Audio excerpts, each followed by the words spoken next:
Buenas tardes.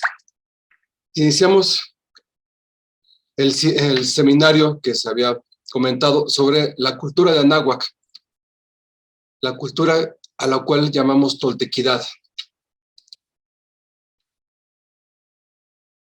Antes de entender un poquito de la cultura de Anáhuac, es importante entender por qué tendríamos que estudiar la cultura de Anáhuac, una cultura que ya se podría decir que estuvo vigente hace más de 500 años.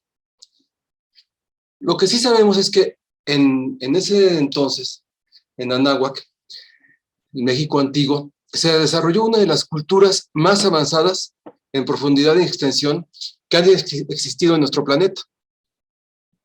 La aplicación, los conocimientos que en ella se generaron, nos permitirán solventar buena parte de las problemáticas a que nos enfrentamos actualmente y promover nuestro desarrollo a niveles insospechados. Es algo interesante que en otras culturas como las orientales, la hindú, la china, se estudian actualmente muchas de estas bases culturales para promover el desarrollo, bases del budismo tibetano, por ejemplo, de la medicina china, del conocimiento energético de los chinos, igual que de la yoga y de otros aspectos de las filosofías hindús, se siguen estudiando para poder lograr un mayor desarrollo. Ahora, nosotros siendo nativos de este lugar, teniendo en nuestra sangre esta cultura, rara vez la estudiamos a detalle y lo que conocemos es pobre relativamente en la mayoría de los casos. Ahora, además de esto, nos puede ayudar con otros objetivos que podremos considerar intermedios. Primero, reformar un criterio sobre nuestra ancestralidad.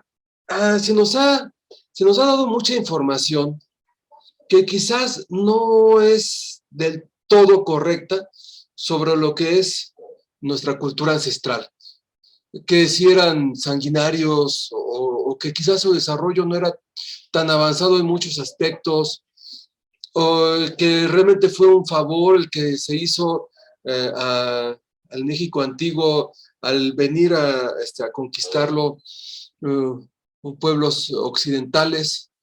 Esos criterios están muy presentes y lo sé porque pues era una creencia que yo tenía anteriormente. Sin embargo, esto no es del todo cierto. Hay ciertos aspectos que vale la pena entender y quizás nos cambiaría, como en mi caso, radicalmente nuestra perspectiva sobre nuestra cultura ancestral, sobre nuestras raíces. Y quizás en ese sentido, retomar un poco más esas bases, ese conocimiento que ya traemos en nuestro ser, porque ese conocimiento se hereda, aunque podríamos pensarlo no solamente por la transmisión de boca en boca, que ya es normal, sino por una transmisión genética que no siempre es del todo científica, digamos. Recrear una identidad más sólida porque a veces sí es importante tener una mejor identidad como pueblo.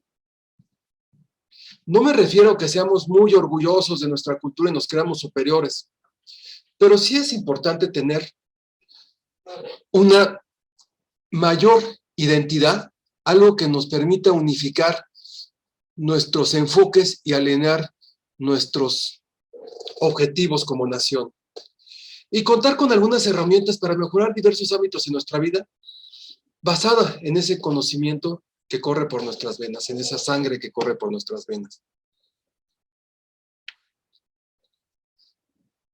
La toltequidad, esta cultura en México antiguo, es un nombre que viene de quizás de milenios.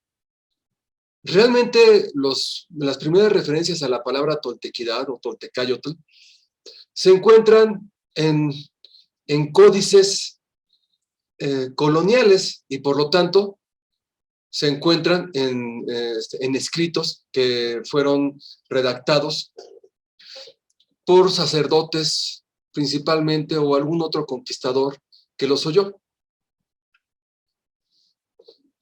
Por ejemplo, en el diccionario de Molina, él traduce esta palabra toltecayotl como arte de vivir. Y es interesante porque la palabra toltecayotl no se encuentra en muchos códices mayores con un detalle, pero el hecho de que en un diccionario alguien ya lo haya traducido de esta forma resulta interesante, sobre todo porque en algunos casos la palabra tolteca hace referencia más bien a un artesano, más que a un que a un artista de la vida, como sería lo que comenta Molina. Un tolteca sería un artista de la vida, si toltecayotl, toltecayo, la palabra es náhuatl, que se traduce al español como toltequidad, eh, entonces significaría este arte de vivir. León Portilla, en su libro, de acuerdo a las investigaciones que él hizo de diferentes textos, especialmente en el Códice Matritense, por ejemplo, y en algunas otras escritos que han quedado, comenta que el significado de esta palabra se asemeja más a civilización y sabiduría. Se asemeja más que la palabra correspondiente a un orfebre o un artesano, lo más refinado de la cultura ancestral. Y por lo tanto un tolteca es más bien algo intermedio entre artista o sabio, que es muy congruente con la definición de Molina. El Códice Matritense afirma, reafirmando este comentario de León Portilla, el tolteca es sabio, es una lumbre, una antorcha, una gruesa antorcha que no ahuma. Hace sabios los rostros ajenos, les hace tomar corazón, no pasa por encima de las cosas, se detiene, reflexiona, observa. Es decir, aquel que conoce de manera profunda esta cultura, se vuelve un sabio, una persona que puede alumbrar los rostros ajenos, y al alumbrarlos también los vuelve sabios. Alguien que tiene esta capacidad de tener atención a todo y de tomar corazón, es decir, de poder conectarse con el universo y con otras personas a través de esta energía que no es, digamos, directa, sino más bien intangible. Ahora bien, un autor que me parece una piedra angular en la toltequidad es Carlos Castaneda.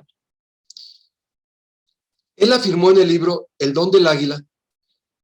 Don Juan explicó entonces que su uso del término tolteca no correspondía como yo lo usaba.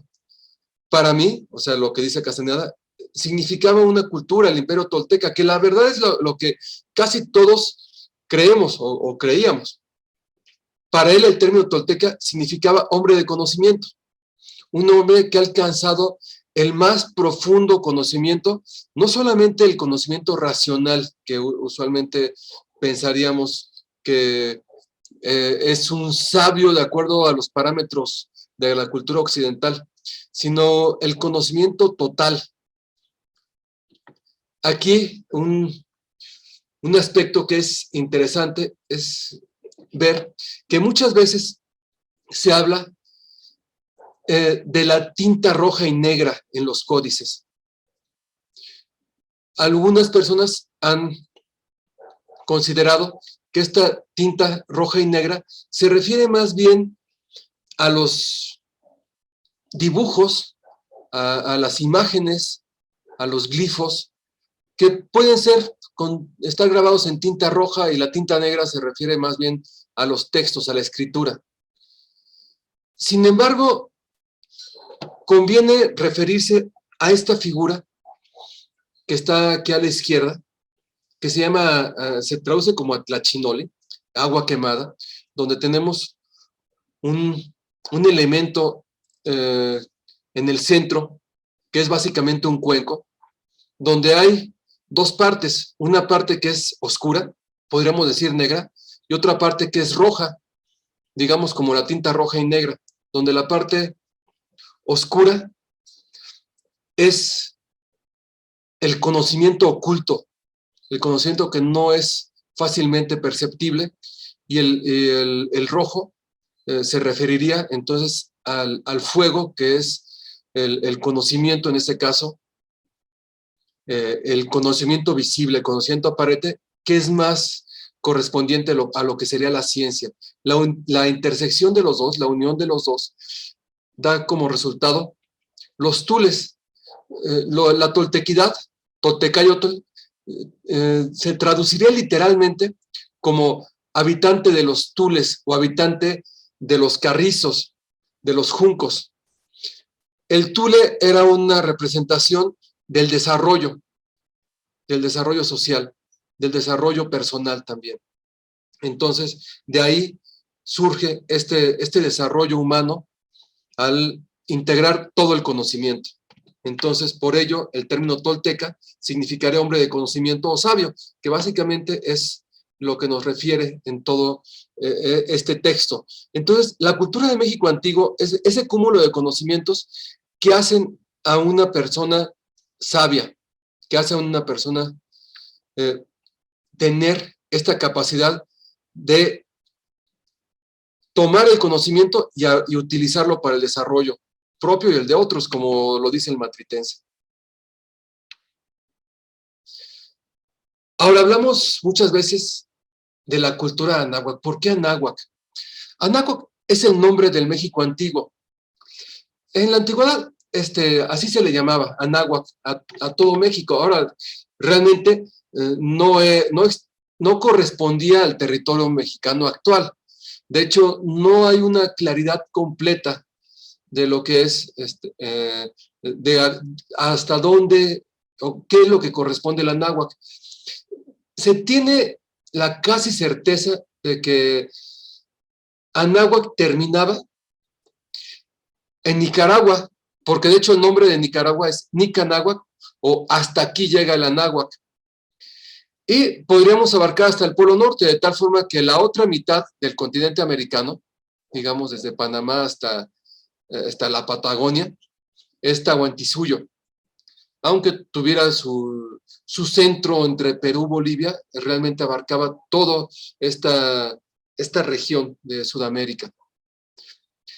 Anáhuac literalmente significa rodeado por agua, y aplica bien a nuestro país y a nuestro continente, o a la parte que abarcaba, porque por un lado y por otro está rodeado por agua, por el Océano Pacífico y el Atlántico. Aunque también anáhuac tiene significados cosmológicos, que eso a veces ha confundido a los investigadores, porque una misma palabra como anáhuac puede tener diferentes significados.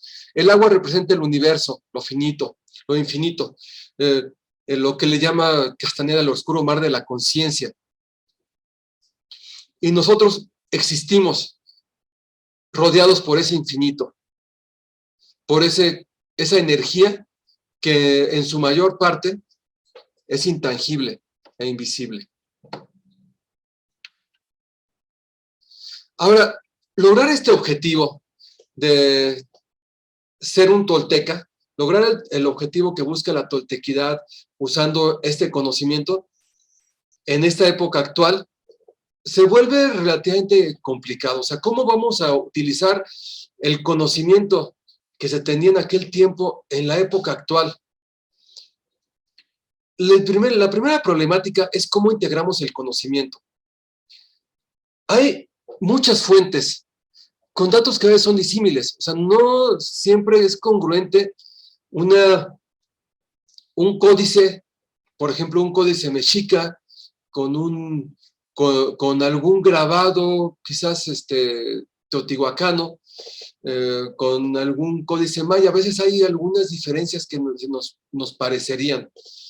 Pero sobre todo tenemos muchas diferencias entre lo que serían los códices con algunas interpretaciones de los códices coloniales, por ejemplo, los prehispánicos contra los coloniales, y más aún de la interpretación que se fue después.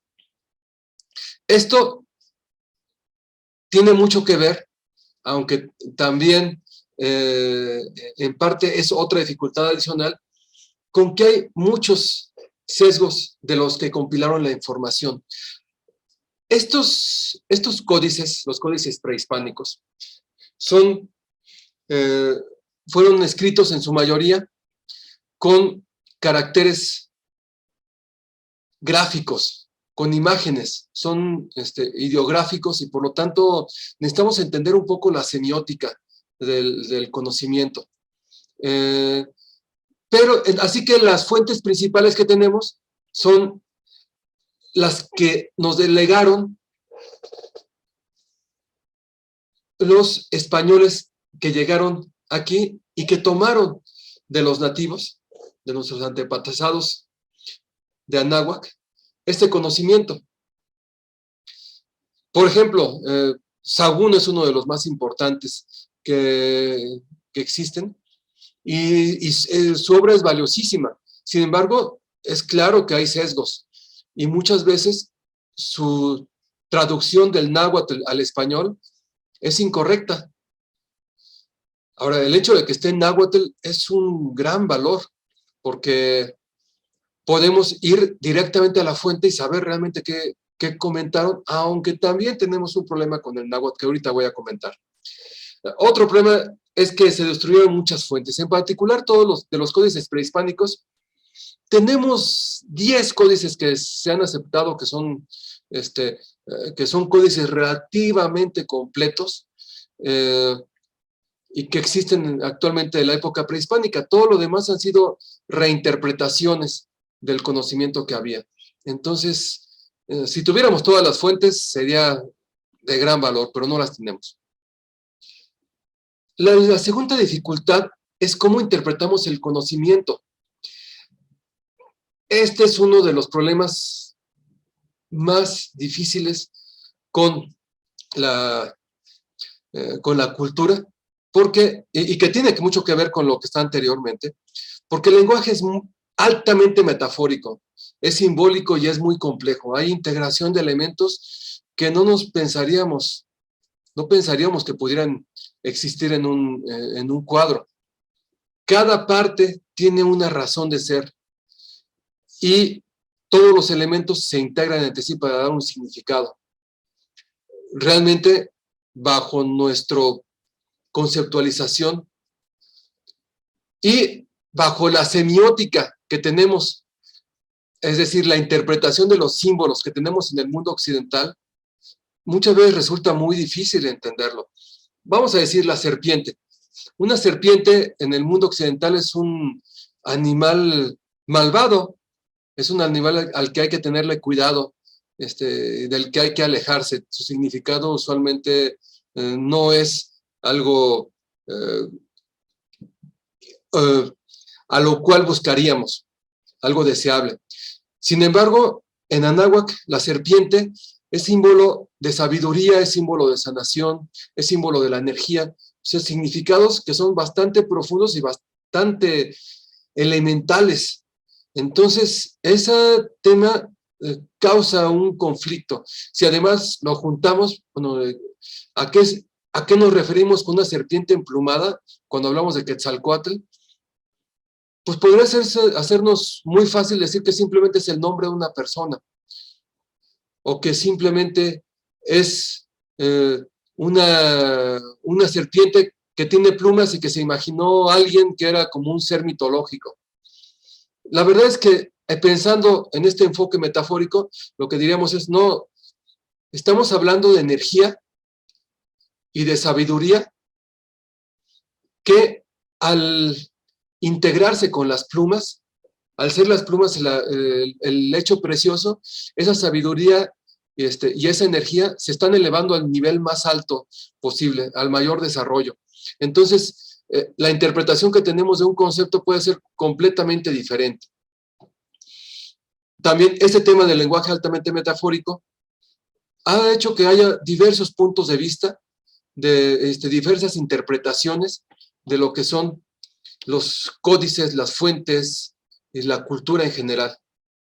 Y finalmente, dado que el propósito es diferente del occidental, o sea, no es lo que se busca muchas veces en Occidente es lograr el éxito, tener una vida buena, tener mayor bienestar. Podemos sopesar este conocimiento bajo ese punto de vista, lo cual es erróneo generalmente. El propósito aquí en general, es lograr el mayor desarrollo humano posible, aunque eso no nos esté dando el éxito o no nos esté dando el bienestar que estamos buscando a veces. Ahora, una dificultad mayor es, bueno, ya tenemos ese conocimiento, ¿y ahora cómo lo aplicamos al mundo actual? Finalmente, el entorno que tenemos era diferente. O sea, no es el mismo entorno ahorita que el que había en su época. Los paradigmas que tenemos actualmente son diferentes a los que había en aquella época. Y además, tenemos nuevos conocimientos. O sea, no podremos decir que habría que desechar el conocimiento occidental y retomar exclusivamente el conocimiento anahuaca. Podemos integrarlos, podemos aprovechar ese conocimiento, incluso el conocimiento de otras filosofías. El conocimiento oriental lo podemos aprovechar e integrar. Si hay algo nuevo que está ahí, lo podemos integrar. De hecho, ese es una filosofía que había en Anáhuac. Ese tipo de sincretismo, por ahí se menciona en uno de los códices, dice, ve por todos los valles y montañas, y si ves en algún lugar que encuentres algún conocimiento que sea mejor, tráelo, intégralo y apréndelo y aplícalo.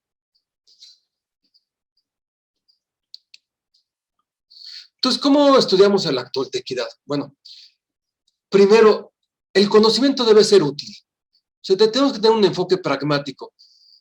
Muchas veces estudiamos la toltequidad como una curiosidad intelectual, vamos a decir, como una teoría, como para tratar de entender qué de esas personas raras que eran nuestros ancestros hicieron y pensaron y dejaron ahí, y por qué construían pirámides y pintaban algunos glifos y códices, y a qué se referían con esto de los zompantlis y por qué tanto empeño en observar y en crear calendarios.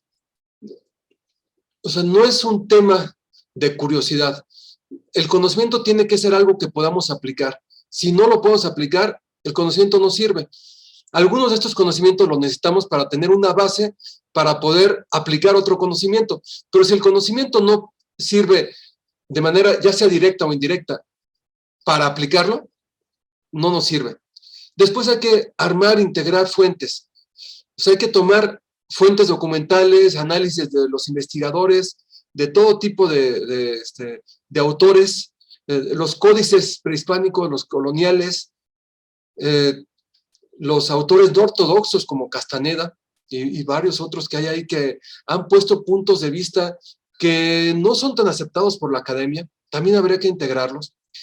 Y la tradición, hay un conocimiento que en algunos lugares se considera como el más valioso y en otros se considera como poco valioso, que es el conocimiento de boca en boca que se ha pasado entre las comunidades. Desde la época de la conquista hasta el momento actual, se ha seguido una tradición que se tenía en época prehispánica. A las personas se les enseñaba el conocimiento de boca en boca.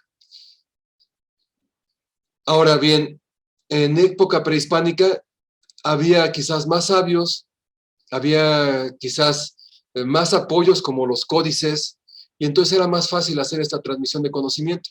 Entonces, ese conocimiento es muy valioso, el que se ha transmitido por tradición, ese conocimiento de boca en boca, aunque hay que tomar en cuenta que en algunos casos sí ha habido ciertas malas interpretaciones ciertos sincretismos no muy convenientes, digamos, no muy apegados a lo que existe. Incluso ha habido veces que se ha desvirtuado el conocimiento para que alguien pueda obtener un beneficio. No digo que sea en la mayoría de los casos, pero lo hay. Entonces hay que tomar todas estas fuentes documentales, todo este conocimiento de tradición y todos los autores no ortodoxos, sí hay que tomarlos con reservas y hay que analizarlos. Hay que entender los conceptos, hay que eliminar los sesgos que hay en todos ellos, ya sea los sesgos que había entre los conquistadores, los sesgos que ha habido después, porque se ha seguido viendo este conocimiento bajo los ojos de la época actual, de la época de la cultura occidental, y comprender cuál es lo que le llama Castaneda el residuo irreductible, qué es lo que al final nos deja este conocimiento que podamos aprovechar. Y finalmente hay que ver entonces cómo lo podemos integrar en el mundo actual. Básicamente, ¿qué prácticas las podemos adoptar? ¿Qué visión del mundo podría cambiar? ¿Cómo otras filosofías podemos integrarlas para lograr de mejor forma nuestro propósito? Así, podríamos hablar de una serie de aspectos para estudiar la toltequidad. La verdad es, el campo, hablar de una cultura es amplísimo. Aquí voy a poner algunos de estos elementos que estamos integrando en el Diplomado de Cultura Náhuatl, que podríamos considerar que integran este cúmulo de conocimientos, este tema de la toltequidad. Algunos son más básicos en la toltequidad, otros digamos que son adjetivos, que son aspectos que nos ayudan a complementar todo este esquema. Por ejemplo, tenemos en algunos aspectos fundamentales. Primero, hay que entender la historia. No es que la historia sea algo fundamental, o sea, finalmente saber si en cierto año los mexicas conquistaron un pueblo o no lo conquistaron, si hicieron sacrificios o no, no es tan relevante, pero sí nos sirve para darnos una idea, para poner en perspectiva algunos de los otros aspectos que están en este conocimiento. Hay que conocer los códices y hay que conocer cuáles son los símbolos que se usan en estos códices, cuáles son los glifos que se usan en estos códices, qué significa cada uno de estos símbolos, por qué la integración de símbolos con otros tiene un significado, cuáles son las metáforas que hay ahí, qué metáforas pueden ir más profundamente. O sea, a veces un símbolo puede tener un significado, pero al integrarlo con otro tiene un significado más profundo, y eso es conveniente siempre entenderlo para poder saber realmente de qué habla un códice. Si no, corremos el riesgo de interpretarlo casi literalmente y entonces hacer lo que hicieron los primeros compiladores que estaba comentando. Con base en estos códices, bueno, con base en la cosmogonía y mitología, que ese es otro punto básico. La cosmogonía y mitología nos define, bueno, de hecho la cosmogonía define cómo, o la cosmología, define cómo está el cosmos, cómo existe el cosmos, y la mitología define cómo eso se ha plasmado en ciertas historias, en ciertos mitos, los cuales en ningún caso podrían ser considerados de una manera literal. Esto nos permite entender una filosofía y una cosmovisión. O sea, ¿qué es lo que realmente buscaban? ¿Qué es lo que realmente concebían dentro de todo este cosmos, dentro de todo este papel y lo que había que hacer? ¿Cuáles eran los principios filosóficos básicos?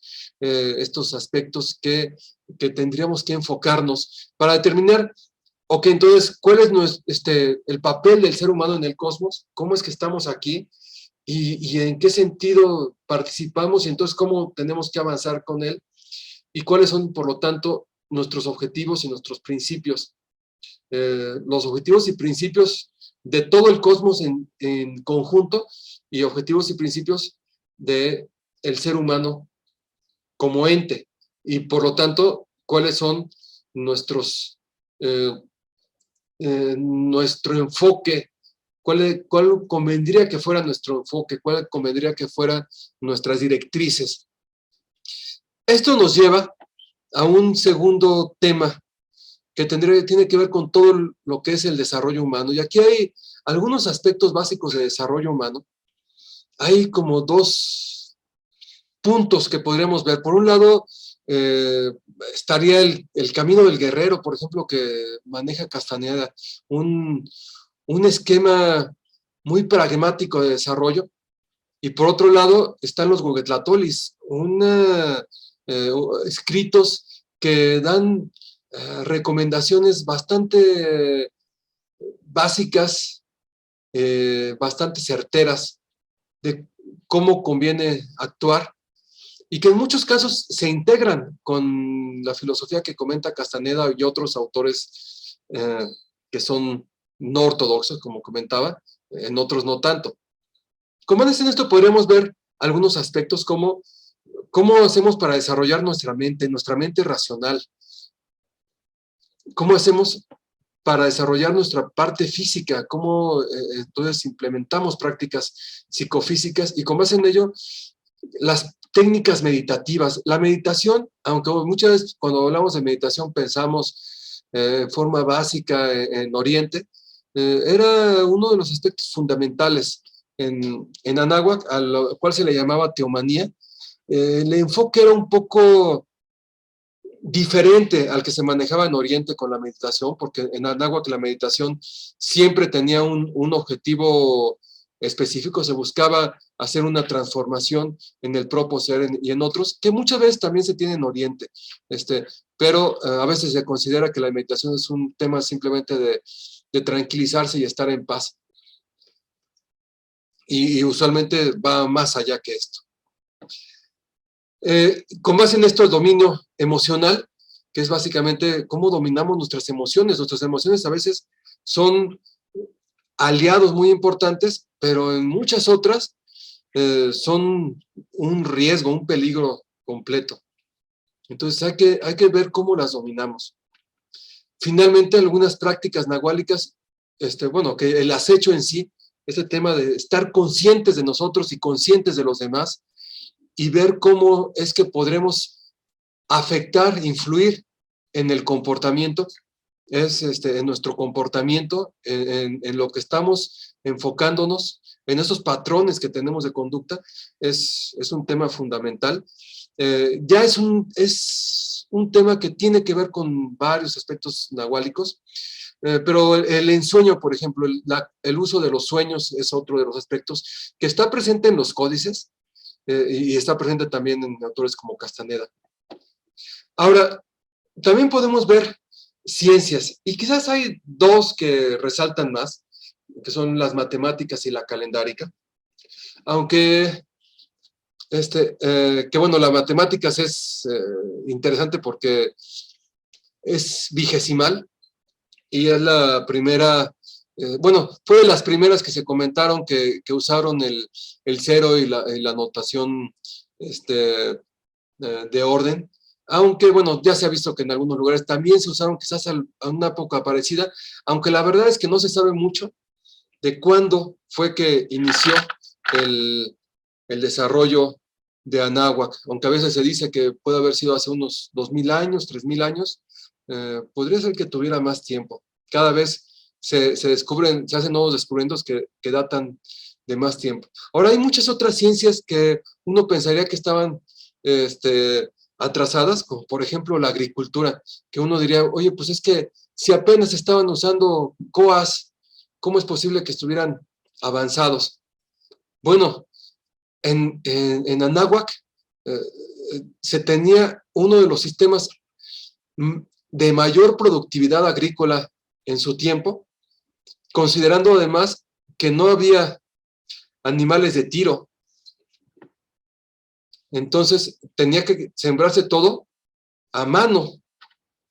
temas como la rotación de cultivos, como la mezcla de cultivos, como el desarrollo agrícola de lugares poco convencionales como las laderas de los montes, son desarrollos muy avanzados. Pero como la agricultura, otros temas como son la metalurgia, que incluye, por supuesto, aspectos químicos y físicos, las máquinas, herramientas, que había varias máquinas, herramientas que se desarrollaron en su momento, las, la arquitectura, con obras de ingeniería muy interesantes como pues, la creación de acueductos y de diques, de presas,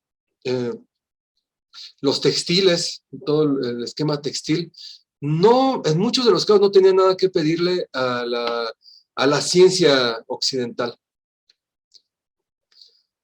Ahora, otro aspecto que es fundamental entender es la lengua, porque el náhuatl refleja en buena parte la filosofía, algo que pudiera parecer extraño. El náhuatl es metafórico, maneja la ambigüedad, maneja la complejidad de una manera extraordinaria, y cuando lo empezamos a entender más, pues nos damos cuenta de que en el mismo lenguaje estaba la raíz de la filosofía, se vuelve un tema bastante interesante. También la idea pues, es conveniente estudiar las otras lenguas como el maya, el zapoteca, mixteca. Pero bueno, el náhuatl es una de las que más, de las que mejor podemos analizar, de las que más se han analizado. Con todo y que pues están perdiendo el uso de estas lenguas. La lengua, finalmente, da lugar a la literatura. Y en literatura tenemos algunos de los escritores mejores del mundo, algunos de los poetas de mayor calidad y algunos de los narradores de mayor calidad. No podemos tener tanta información, desgraciadamente, por lo mismo que les comentaba hace rato. Hay muchos códices que se destruyeron. Hubo una destrucción masiva en diferentes lugares. Hubo destrucciones tanto en la zona del Valle de México, en la Mixteca, en la zona maya y con Diego de Landa, hubo mucha gente que estuvo quemando y destruyendo códices. Algunos de los códices que han llegado hasta nuestros días, como el Códice Borgia, todavía tienen los restos de marcas de que quizás estuvieron dentro de un conjunto de códices que eran destinados a ser quemados y por alguna razón se salvaron. Quizás estaban abajo y no les llegó el fuego, no sé, por alguna razón se salvaron algunos códices, pero la mayor parte se destruyeron y entonces tenemos poca información. Otros de los textos pues nos han llegado, de hecho la mayor parte de los textos fueron transcripciones de estos códices al náhuatl, o bien transcripciones de lo que alguna persona que sabía de estos poemas, de estos escritos, transcribió en un texto. También otro problema que hay ahí es que se aúna al tema de la destrucción de los códices, es que muchos de los sabios fueron asesinados. Por ejemplo, en la matanza que perpetró Alvarado en el Templo Mayor, pues había también muchos sabios. O sea, no eran realmente los que estaban ahí, no eran guerreros, no eran soldados, no eran incluso muchos, no eran líderes militares, eran muchos de los sabios, eran muchos de la gente que tenía el mayor conocimiento, y pues finalmente fueron asesinados porque ellos no estaban ahí enfocados en en defenderse, además de que pues, en ese sentido las armas occidentales siguen superiores a la, con todo y que las armas mexicas, las armas en Anáhuac eran buenas, o sea, el corte de un cuchillo de obsidiana podía cortar la cabeza de un caballo, según se dice. Bueno, es muy difícil poder pelear contra un arma de fuego con un arma que se usa con la mano. Otros aspectos del arte que hay que estar viendo, la música y la danza. De hecho, muchas veces se ha dicho que la música es como la oímos actualmente, la música prehispánica. La verdad es que ese es un estilo de música dentro de muchos. Mucho de la música se ha perdido, se ha podido rescatar un poco, pero la verdad es que es muy poco. Lo que se ha transmitido es por tradición y son digamos, un género musical que estaba enfocado a lograr cierto estado de conciencia, pero había muchos otros géneros de música y había muchos géneros de danza. De hecho, algunos géneros de danza actuales no son nada de lo que realmente existían en su momento. Rara vez alguien se ponía una vestimenta muy colorida y de hecho la gente que usaba plumas las usaba cuando tenía el mérito de usar las plumas. No cualquiera se podía usar plumas, por ejemplo. Me refiero al área mexica, sobre todo, que es lo que más conocemos, ¿no? Las artes plásticas, la pintura, la escultura, fueron extraordinarias lo que se logró, que también mucho se ha destruido, tanto por el paso del tiempo, como porque mucho estaba en los propios códices.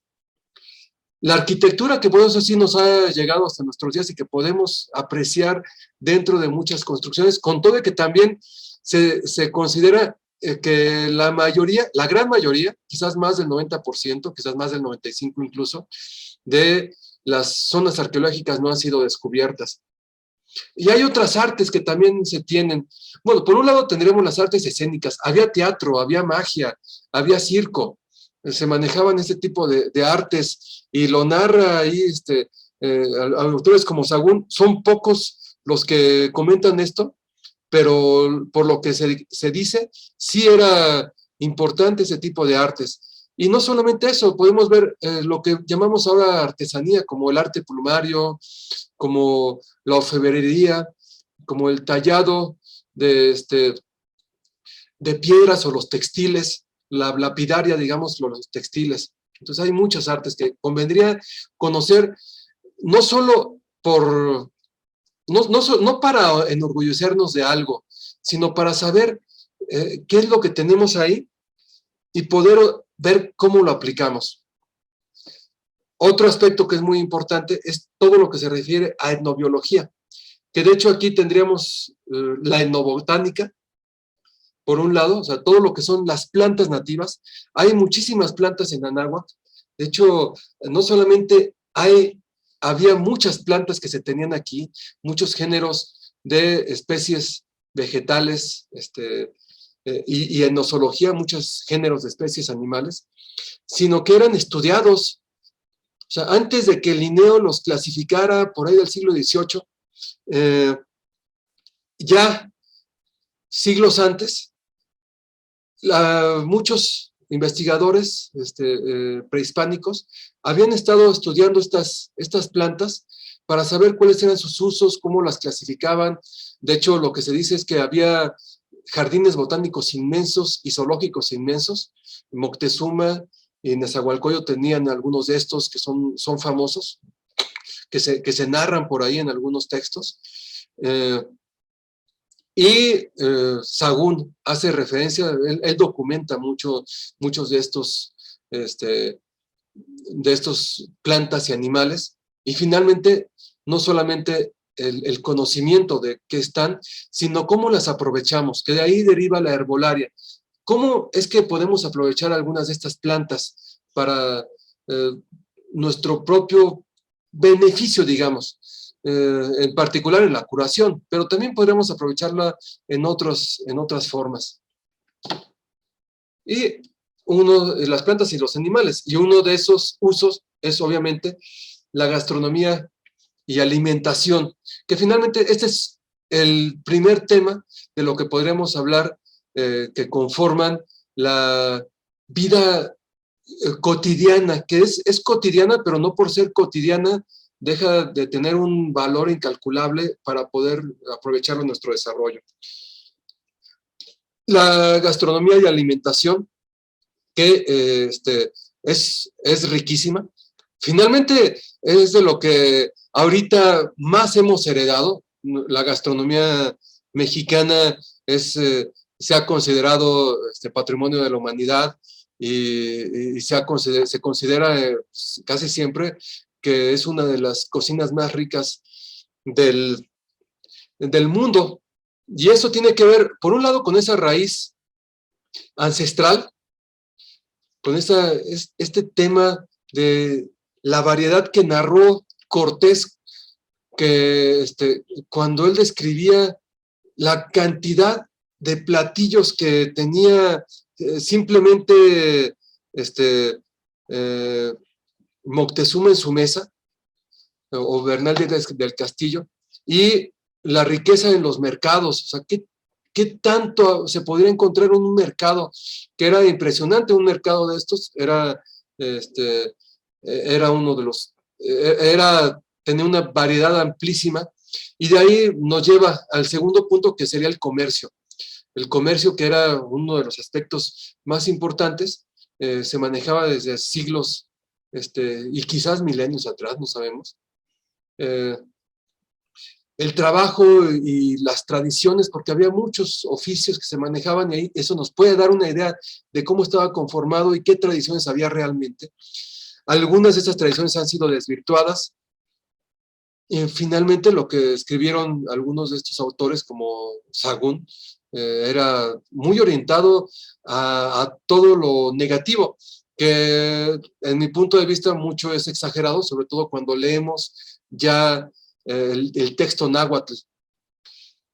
El tema de la educación, que la educación en Anáhuac era uno de los aspectos, de los pilares fundamentales, digamos que era, tenía desde, bueno, desgraciadamente también, por esa misma razón no tenemos forma de saber, por lo mismo que había comentado, no tenemos forma de saber desde cuándo existen algunos de estos avances sociales, tecnológicos, científicos, como por ejemplo la educación. Ya había, entre los mexicas había universidades, había escuelas muy determinadas, o sea, toda la gente tenía obligación de estudiar, todos los niños tenían que estudiar, todos tenían que aprender ciertas bases y ciertos aspectos. Había un mínimo de cultura, todo el mundo sabía leer, todo el mundo sabía escribir de alguna forma, aunque había personas especializadas en ello, pero todo el mundo tenía la capacidad de hacer una lectura, aunque fuera básica. Todo el mundo entendía bien el idioma. Entonces era, digamos que estaba alfabetizada la población, y se comprendían todos los principios básicos en el Calmecac y en los Telpochcalis. Ahora, esto era un pilar para el siguiente punto, que es la estructura y el desarrollo social.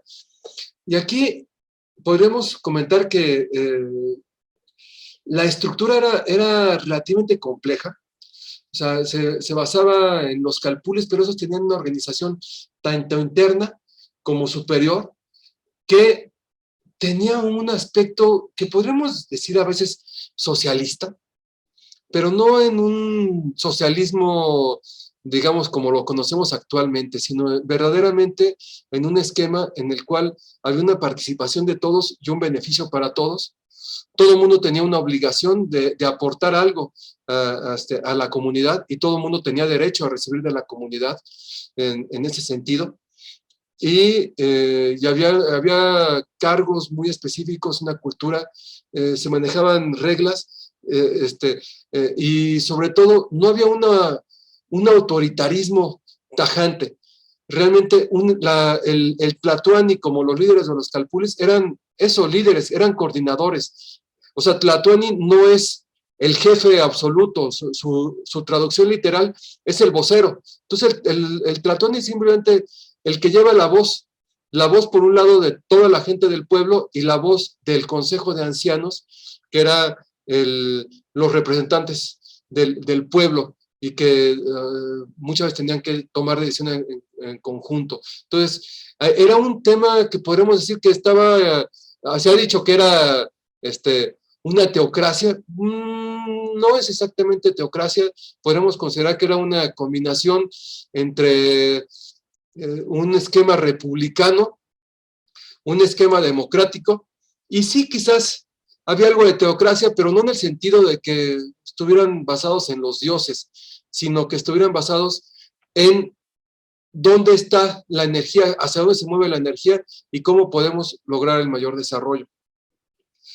Obviamente también un aspecto importante era todo el tema de salud e higiene.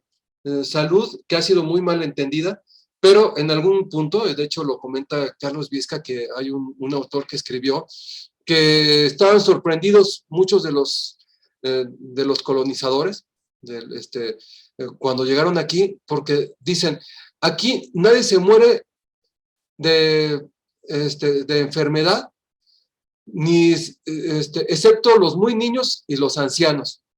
Entonces, bueno, esa sorpresa que le causa es una representación de que la salud aquí era mejor de lo que tenían en Europa, con todo y que fue despreciada durante mucho tiempo. Y finalmente, bueno, el tema de aquí es, ok, ya tenemos una serie de elementos, y ahora, ¿cómo lo aplicamos en la vida actual? Tenemos ciertos aspectos, como son el desarrollo humano, que lo podemos aplicar quizás un poco más directamente. Algunos son un poco más difíciles, como las matemáticas, o sea, cómo cambiamos nuestra forma de contar o nuestro calendario, cómo lo cambiamos para poder ver otro sistema calendárico. Pero todos podríamos empezar a adoptarlos poco a poco, porque eso nos cambiaría el enfoque y nos haría tener un mayor desarrollo. En el caso que también yo he estado investigando mucho es el desarrollo social. Podríamos aplicar todos estos principios para hacer que nuestras organizaciones fueran mucho más poderosas, que tuvieran un mucho mejor desarrollo y que fueran mucho más resilientes, mucho más adaptables, mucho más capaces y lograran realmente el objetivo no solamente de un dueño, sino el objetivo de todas las personas que están en esa organización. Esto, bueno, podremos pensar, bueno, ¿y ahora cómo lo hacemos con ese conocimiento? Bueno, decíamos que solo es útil si es pragmático y solamente lo podemos, es útil entonces si lo podemos aplicar. Entonces, habría que conocer primero nuestro medio de conocimiento actual, o sea, qué es lo que ya tenemos en la cultura occidental, cómo estamos ahorita, qué instituciones tenemos, qué esquemas tenemos, cuáles son las bases que tenemos ya ahorita. Si conocemos la cultura de Anáhuac, por otro lado, integramos el conocimiento y podemos aplicarlo a la vida actual. Voy a hacer un ejemplo muy breve. Por ejemplo, el universo de acuerdo a Anáhuac, de acuerdo a lo que se puede ver en los códigos, ya interpretándolo de este tema metafórico, podríamos decir que es energía. Todo el universo es energía, y es una energía única que ya también, de hecho, lo considera la física moderna. O sea, realmente la materia es energía, todo surge de la energía, y la materia se constituyó por la energía. El universo además es consciente, el universo tiene conciencia por sí, el universo está vivo, algo que manejaron algunos filósofos en algún momento, de cierta forma, y que ya se manejaba desde la época de Anáhuac. El universo es dual, y ahorita voy a comentar un poco más al respecto. El universo es cíclico, todo está basado en ciclos. Todo lo que hay en el universo son ciclos, o sea, hay ciclos en el movimiento de los planetas, hay ciclos en el movimiento del Sol y de las galaxias, y de los átomos y de los electrones, pero también hay ciclos en las ondas luminosas. O sea, una onda es un ciclo, aunque va avanzando, finalmente la onda luminosa tiene una cresta y un valle. Entonces, es un ciclo que va subiendo, bajando, subiendo, bajando. Ese tema de que todo sube, baja, como como una serpiente, es una base importante del conocimiento de Anáhuac. Es holográfico en el sentido de que cada parte del universo refleja el total, entonces no necesitamos viajar a todo el universo para conocer todo el universo, lo podemos conocer en cualquier punto. Claro, ese tema es, requerimos otra forma de entender ahí. Es recursivo en el sentido de que cada parte del universo refleja una parte superior y a su vez está constituida por partes inferiores. De esta forma, por ejemplo, el universo es la estructura de la sociedad y el universo es la sociedad se constituye de personas y las personas de órganos, células, etc. Es un misterio y es predatorio. Ahora, esto decía que voy a comentar lo que es dual. Decíamos, Castaneda lo identifica con la parte tonal y nahual, que finalmente tiene una contraparte en la filosofía china con el yang y el yin. Todo está constituido por estos dos elementos. Y eso es importante conocerlo, porque si consideramos que el ser humano es un reflejo del universo, precisamente por el tema recursivo, además podemos considerar que el ser humano es centro del universo, no porque seamos egoístas, sino porque si nosotros percibimos el universo desde nuestro punto, pues nosotros somos el centro de ese universo. El universo se extiende hasta el infinito, donde el centro somos nosotros. Así que nosotros tenemos esa parte tonálica y nahuálica. Y si el tonálica, si el tonal tiene que ver, por un lado, con nuestro desarrollo, sobriedad, orden, pero también con ese tema de ser más rígidos, más cerrados, más específicos. Y el nahual tiene que ver con la magia, el poder, pero también tiene que ver con el caos y por lo tanto con el desorden y la desidia. Lo que buscaríamos es integrar esos dos aspectos. ¿Cómo lo integramos? Bueno, ese es el propósito de ser tolteca. Comentaba que ese es el símbolo de la Tlachinoli. Y no es algo fácil. Hay que trabajar con nuestra razón y cuerpo físico en la parte tonálica, con nuestra parte nahuálica, que ya tiene que ver con más otros aspectos como la intuición o la evidencia, e integrarlos, lo cual a veces también es difícil porque usualmente los consideramos como temas aislados. Por ejemplo, por un lado tenemos la ciencia y por otro la magia, y parece como que es imposible que se puedan integrar, que se puedan compaginar. Entonces lo que tenemos que hacer es desarrollar cada uno con ciertas técnicas para dominar la razón, para dominar nuestro cuerpo físico, para el acecho, para el ensueño, para integrarlo. Así que en conclusión, la cosmogonía de Anáhuac está basada en metáforas y simbolismos para intentar describir el universo, y podemos aprovechar esas características para nuestro desarrollo. En resumen, tenemos un gran conocimiento, un gran cúmulo de conocimiento en Anáhuac que podemos aprovechar para nuestro desarrollo. Lo único que hay que hacer es seguir un esquema para primero conocer tomar ese conocimiento, aprender ese conocimiento, comprender ese conocimiento, integrar el conocimiento y luego aplicarlo. Buenas tardes.